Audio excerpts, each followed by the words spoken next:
Hello friends, കേന്ദ്ര സർക്കാരിൽ ഒരു ജോലി ആഗ്രഹിക്കുന്നവരാണ് നിങ്ങളെങ്കിൽ എൻ്റെ അഭിപ്രായത്തിൽ ഏറ്റവും നല്ല ഉചിതമായ സമയം ഇപ്പോഴാണ്. മിനി സിവിൽ സർവീസ് എന്നറിയപ്പെടുന്ന കമ്പൈൻഡ് ഗ്രാജുവേറ്റ് ലെവൽ എക്സാമിനേഷനുള്ള നോട്ടിഫിക്കേഷൻ വന്നു കഴിഞ്ഞു. ഇത് നടത്തുന്നത് സ്റ്റാഫ് സെലക്ഷൻ കമ്മീഷനാണ്. 2-3 കാര്യം കൊണ്ട് ഇതിന് പ്രത്യേകതയുണ്ട്. ഒന്ന്, ഗ്രാജുവേറ്റ്സ് ആയിട്ടുള്ളവർക്ക് അപ്ലൈ ചെയ്യാം. ആകെ വേക്കൻസി 15,000-ഓളം വരും. മറ്റൊരു പ്രത്യേകത, ഈ പോസ്റ്റിൽ ഇൻ്റർവ്യൂ നടക്കുന്നില്ല. നിങ്ങളുടെ റിട്ടൺ എക്സാമിനേഷൻ്റെ അടിസ്ഥാനത്തിലാണ് നിങ്ങൾക്ക് ജോലി ലഭിക്കുന്നത്. അതിനേക്കാളൊക്കെ ഉപരി കൃത്യമായി സമയബന്ധിതമായി പരീക്ഷ നടത്തുകയും റിസൾട്ട് വരികയും ജോബ് ഓഫർ നിങ്ങൾക്ക് കിട്ടുകയും ചെയ്യും. നമ്മളുടെ ലോക്കൽ PSCയിലൊക്കെ ആണെങ്കിൽ എന്ന് എക്സാം നടക്കുമെന്നോ എന്നത്തേക്ക് ജോബ് കിട്ടുമെന്നോ ഒന്നും അറിയാൻ വയ്യാതെ ബുദ്ധിമുട്ടുമ്പോൾ SSC നടത്തുന്ന ഈ എക്സാമിനേഷൻ നിങ്ങൾക്ക് നടത്താൻ പോകുന്നത് ഓഗസ്റ്റ് 13 തൊട്ടായിരിക്കും. ഏതാണ്ട് ഇവിടെ നിന്ന് ഒരു 2 മാസക്കാലമാണ് നിങ്ങൾക്ക് പരീക്ഷയ്ക്കുള്ള സമയം. കൃത്യമായി ആ സമയത്ത് നടക്കും. അപ്പോൾ അതിൻ്റെ വിശദമായ കാര്യങ്ങളിലേക്ക് കടക്കാം. സ്റ്റാഫ് സെലക്ഷൻ നടത്തുന്ന ഈ എക്സാമിനേഷൻ്റെ പേര് CGL എന്നാണ്, കമ്പൈൻഡ് ഗ്രാജുവേറ്റ് ലെവൽ എക്സാമിനേഷൻ എന്നാണ്.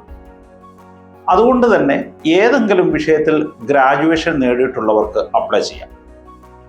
നിങ്ങളുടെ പ്രായം 30 വയസ്സിൽ താഴെ ആയിരിക്കണമെന്നാണ് കണ്ടീഷൻ. ഇനി ജോലി ലഭിക്കുന്നത് ഏതൊക്കെ മേഖലയിലേക്കാണെന്ന് ചോദിച്ചാൽ സെൻട്രൽ സെക്രട്ടേറിയറ്റിലേക്കുള്ള വേക്കൻസികൾ ഇതുകൊണ്ടാണ് ഫില്ല് ചെയ്യുന്നത്.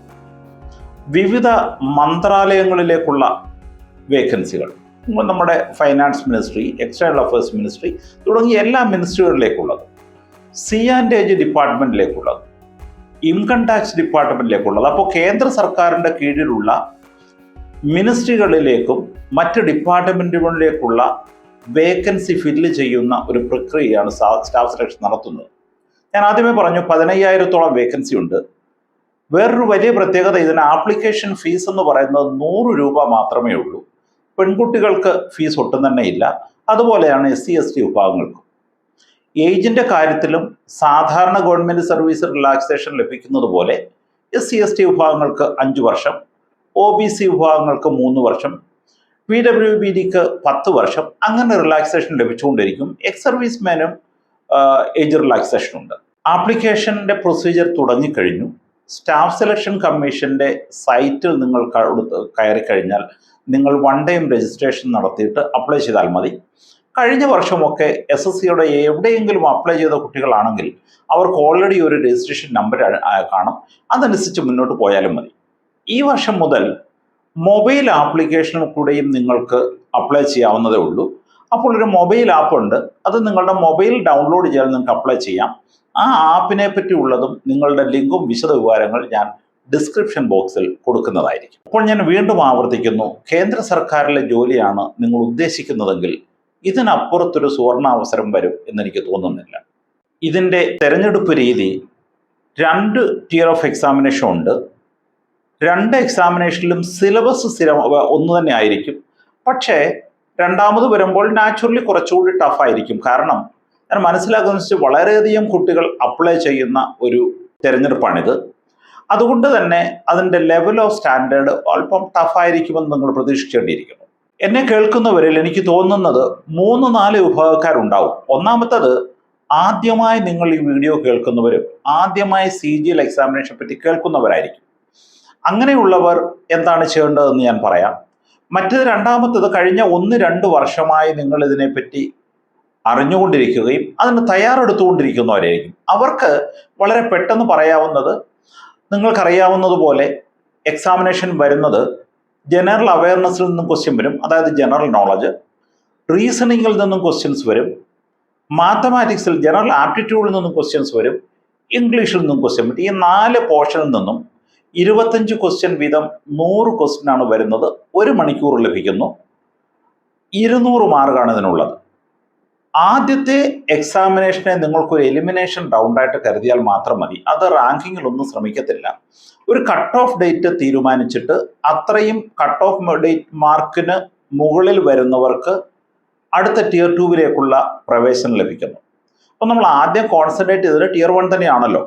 അപ്പോൾ സാധാരണ 1-2 വർഷമായി കഴിഞ്ഞ വർഷം നിങ്ങൾ ശ്രമിച്ചുകൊണ്ടിരുന്നവരാണെങ്കിൽ തീർച്ചയായും നിങ്ങളൊരു തീരുമാനമെടുക്കണം. ഈ വർഷം ഈ എക്സാമിനേഷൻ നിങ്ങൾ നേടിയെടുക്കും എന്ന് തീരുമാനിക്കേണ്ടിയിരിക്കും. രണ്ടാമത്തത്, ഒരുപക്ഷെ നിങ്ങൾ ആദ്യമായി ഇതിനെപ്പറ്റി കേൾക്കുന്നവരോ ജസ്റ്റ് ഗ്രാജുവേഷൻ കഴിഞ്ഞവരോ ഒക്കെ ആയിരിക്കാം. അടുത്ത 2 മാസം മാത്രമേ ഉള്ളൂ Tier 1 എക്സാമിനേഷൻ. നിങ്ങളുടെ ജനറൽ നോളജ് ബാക്ക്ഗ്രൗണ്ടും മറ്റ് കോമ്പറ്റീഷൻ ലെവൽ ആപ്റ്റിറ്റ്യൂഡും ഒക്കെ വളരെ ഹൈ ആണെങ്കിൽ മാത്രമേ ഫസ്റ്റ് ടൈമിൽ നിങ്ങൾക്ക് ഇത് ക്ലിയർ ചെയ്യാൻ പറ്റുള്ളൂ. പക്ഷേ വളരെ ക്രൂഷ്യലായ ഒരു തീരുമാനം എടുക്കാൻ പറ്റുന്ന സമയമാണ് നിങ്ങൾക്ക്. അതുകൊണ്ട് എൻ്റെ സജഷൻ എന്ന് പറയുന്നത്, അങ്ങനെയുള്ള നിങ്ങൾ കോൺസെൻട്രേറ്റ് ചെയ്യേണ്ട സബ്ജക്റ്റുകൾ എന്ന് പറഞ്ഞാൽ, ഒന്നുകിൽ നിങ്ങൾ ഇംഗ്ലീഷിലാണ് സ്ട്രോങ് എങ്കിൽ നിങ്ങൾ ഇംഗ്ലീഷിൽ തന്നെ കോൺസെൻട്രേറ്റ് ചെയ്യുക. നേരെ മറിച്ച് നിങ്ങൾ സയൻസ് സ്ട്രീമിൽ പഠിച്ച വ്യക്തിയാണ്, മാത്തമാറ്റിക്സ് നിങ്ങളെ സ്ട്രോങ് ആണെങ്കിൽ നിങ്ങൾ മാത്തമാറ്റിക്സിൽ കോൺസെൻട്രേറ്റ് ചെയ്തു കൊണ്ടുക. എക്സാമിനേഷൻ ടൈമിൽ ഏതായാലും 2 പേപ്പറെങ്കിലും കോൺസെൻട്രേറ്റ് ചെയ്ത് നിങ്ങൾ എക്സാമിനേഷൻ എഴുതുമ്പോൾ നിങ്ങൾക്ക് സ്വയം മനസ്സിലാകും നിങ്ങളുടെ സ്ട്രെങ്തും നിങ്ങളുടെ വീക്ക്നെസ്സും. ഇത് നിങ്ങളെ കൊണ്ട് പറ്റുന്നതാണോ എന്ന് മനസ്സിലാക്കുവാണെങ്കിൽ അടുത്ത ഒരു വർഷക്കാലം നിങ്ങൾക്ക് പ്രിപ്പയർ ചെയ്താൽ അടുത്ത വർഷവും വീണ്ടും വേക്കൻസി വരും, നിങ്ങൾക്ക് എഴുതാവുന്നതേ ഉള്ളൂ. മൂന്നാമത്തത്, ഞാൻ ഇപ്പം കാണുന്ന ഒരു കാറ്റഗറി നമ്മുടെ സിവിൽ സർവീസ് എക്സാമിനേഷന് പ്രിപ്പയർ ചെയ്യുന്ന കുട്ടികളാണ്. നമ്മൾ മലയാളികൾക്കൊരു പ്രത്യേകതയുള്ളത്, നമ്മളെപ്പോഴും ട്രെൻഡ് സെറ്ററാണ്. അതായത് എവിടെയെങ്കിലും ഒരു പ്രത്യേകത കണ്ടു കഴിഞ്ഞാൽ എല്ലാവരും അവിടേക്കൊരു ഒഴുക്കാണ്. അത് നമ്മളുടെ മാഞ്ചിയം ആട് കൃഷിയെപ്പറ്റി നോക്കിയാലും ഞങ്ങളൊക്കെ പഠിക്കുന്ന കാലത്ത് എല്ലാവരും BCom എടുക്കുന്ന ഒരു പ്രക്രിയ ഉണ്ടായിരുന്നു. ഇപ്പോൾ ട്രെൻഡ് മാറി വന്നു, അത് നല്ലതാണ്. ഇപ്പോൾ സിവിൽ സർവീസിന് പ്രിപ്പയർ ചെയ്യുന്നതും അതിൻ്റെ അക്കാഡമികളും അനുദിനം വർദ്ധിച്ചുകൊണ്ടേയിരിക്കുകയാണ്. അത് വേണ്ട എന്നൊന്നും ഞാൻ പറയുന്നില്ല. വളരെ നല്ല പ്രസ്റ്റീജിയസ് ആയ ഒരു ജോലിയാണ്, കിട്ടുമെങ്കിൽ നിങ്ങൾ ശ്രമിക്കുക തന്നെ വേണം. പക്ഷേ സിവിൽ സർവീസ് എക്സാമിനേഷന് പ്രിപ്പയർ ചെയ്യുന്നതിൽ ഞാൻ കണ്ടുവരുന്നത്, ഒരു 2-3 അറ്റംപ്റ്റ് കഴിഞ്ഞ കുട്ടികളാണെങ്കിൽ തീർച്ചയായും നിങ്ങൾക്ക് ഒരു പ്ലാൻ ബി ഉണ്ടാകേണ്ടിയിരിക്കും. ഇപ്പോഴത്തെ ട്രെൻഡിൽ കൂടുതൽ സിവിൽ സർവീസ് പ്രിപ്പയർ ചെയ്യുന്ന 3 വർഷമൊക്കെ കഴിയുന്ന കുട്ടികൾ കാണുന്നത്, അവർ സ്വയം ഒരു മെന്ററായി മാറുകയോ അവരൊരു ഫാക്കൽറ്റിയായി മാറുകയോ ഒക്കെ ചെയ്തുകൊണ്ട് അത് കണ്ടിന്യൂ ചെയ്യുന്ന സ്വഭാവമാണ്. കണ്ടിന്യൂ ചെയ്തോട്ടെ, എങ്കിലും നിങ്ങൾക്ക് ശ്രമിക്കാവുന്ന പ്ലാൻ ബി ആണ് ഒന്നുകിൽ CGL അല്ലെങ്കിൽ നെറ്റ് പോലുള്ള എക്സാമിനേഷൻ അല്ലെങ്കിൽ ഗേറ്റ് എക്സാമിനേഷൻ ഒക്കെ എഴുതുക. എപ്പോഴും നമുക്ക് പ്ലാൻ ബി ഉണ്ടാവണം. ഏതാണ്ട് 3 ആദ്യമേ വേണം എന്ന് ഞാൻ പറയുന്നില്ല. 3 വർഷത്തെ എങ്കിലും ശ്രമത്തിനു ശേഷം നിങ്ങൾ ഉദ്ദേശിക്കുന്ന അവസ്ഥയിൽ എത്തിയിട്ടില്ലെങ്കിൽ നിങ്ങൾക്ക് തീർച്ചയായിട്ടും ഈ വർഷത്തെ CGL എക്സാമിനേഷന് വേണ്ടി നിങ്ങൾ ശ്രമിക്കണം. കാരണം നിങ്ങളുടെ ജനറൽ നോളജ് വളരെ സ്ട്രോങ് ആയിരിക്കും. ഇവിടെ പറയുന്ന ഒരു അവസ്ഥ, ഒരു പരിധി വരെ ഒരു അപകടം എന്ന് പറയുന്നത്, എൻ്റർലി ഡിഫറെൻറ്റ് പാറ്റേണിലാണ് CGL എക്സാമിനേഷൻ എന്നാണ്. നിങ്ങളുടെ ആർഗ്യുമെൻറ്റിനോടുകൂടി ഞാൻ യോജിക്കുകയാണ്. പക്ഷേ ഈ പാറ്റേൺ നിങ്ങൾക്ക് ക്യാച്ചപ്പ് ചെയ്യാൻ വളരെ കുറവ് സമയം മതി. കാരണം നിങ്ങളുടെ ഇംഗ്ലീഷ് ഓൾറെഡി സ്ട്രോങ് ആയിരിക്കും. സിവിൽ സർവീസ് എക്സാമിനേഷന് 2-3 വർഷം പഠിച്ചത് കൊണ്ട് നിങ്ങളുടെ റീസണിങ് എബിലിറ്റി, സബ്ജക്റ്റുകളെ അപഗ്രഥിക്കാനുള്ള കഴിവുമൊക്കെ സ്ട്രോങ് ആയിരിക്കാം. സയൻസ് ബാക്ക്ഗ്രൗണ്ടിലാണ് നിങ്ങൾ പഠിച്ചിരിക്കുന്നതെങ്കിൽ നിങ്ങളുടെ മാത്തമാറ്റിക്സും സ്ട്രോങ് ആയിരിക്കും. അപ്പോൾ ഏതാണ്ട് 4 പേപ്പറിലും നിങ്ങൾക്ക് ഒരു ആവറേജോ മോർ ദാൻ എബോവ് ആവറേജോ സ്റ്റാൻഡേർഡ് ഉണ്ടാവും. അങ്ങനെയുള്ള നിങ്ങൾക്ക് അല്പം കോൺസെൻട്രേറ്റ് ചെയ്ത് കഴിഞ്ഞാൽ, ഇതിൽ ഒന്ന് ശ്രദ്ധ തിരിച്ചു കഴിഞ്ഞാൽ നിങ്ങൾക്ക് എത്താം. ഓർക്കുക, ഇതിൽ എൻട്രി കിട്ടുന്നത് ലെവൽ 6ലേക്കാണ്. അതായത് income tax officer, assistant accounts officer, assistant section officer തുടങ്ങിയ പോസ്റ്റുകളിലാണ്. ഇതിൻ്റെ തുടക്ക ശമ്പളം ഏതാണ്ട് 70,000 രൂപയോളം വരും മേജർ സിറ്റികളിൽ. ഇപ്പോൾ ഒന്ന് ആലോചിച്ച് നോക്കിയേ, ഇന്ത്യയിലെ അവസ്ഥയിൽ ഗ്രാജുവേഷൻ കഴിഞ്ഞ് 70,000 രൂപ തുടക്ക ശമ്പളം കിട്ടുന്ന ഏതെങ്കിലും ഒരു മേഖല ഉണ്ടാവും. വീണ്ടും ഞാൻ കാണുന്ന തൊഴിൽ അന്വേഷകരായ മറ്റൊരു ഗ്രൂപ്പ് എന്ന് പറയുന്നത് നമ്മളുടെ IT ഫേമിൽ വർക്ക് ചെയ്യുന്ന കുട്ടികളാണ്. ഏതാണ്ട് ഒരു 3-4 വർഷമോ അല്ലെ 5 വർഷമോ ഒക്കെ IT ഫേമിൽ വർക്ക് ചെയ്ത നിങ്ങളുടെ ഏജ് ഏതാണ്ട് 25-26 വയസ്സൊക്കെ ആവുകയുള്ളൂ.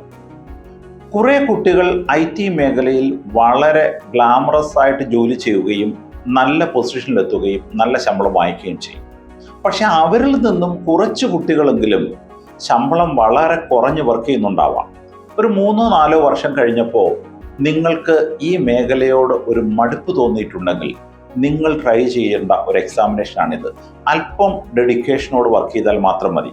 IT മേഖലയിൽ നിങ്ങളൊരു 10-12 മണിക്കൂറുകൾ ഒരു ദിവസം വർക്ക് ചെയ്യുകയും രാത്രിയിലും ഒക്കെ വർക്ക് ചെയ്യുകയും ചെയ്യുന്ന ശീലം നിങ്ങൾക്കുള്ളപ്പോൾ നിങ്ങൾക്കിത് ശ്രമിക്കാവുന്നതേ ഉള്ളൂ. അതുകൊണ്ട് ഇതിനെപ്പറ്റി വളരെ വിശദമായ വീഡിയോ ഞാൻ ഇനിയും ചെയ്യുന്നതായിരിക്കും. ലാസ്റ്റ് ഡേറ്റ് ജൂലൈ 4 സിലബസിനെ പറ്റിയും എക്സാമിനേഷൻ എങ്ങനെ പ്രിപ്പയർ ചെയ്യണമെന്നുള്ളതിനെ പറ്റി അടുത്ത വീഡിയോ വരുന്നതാണ്.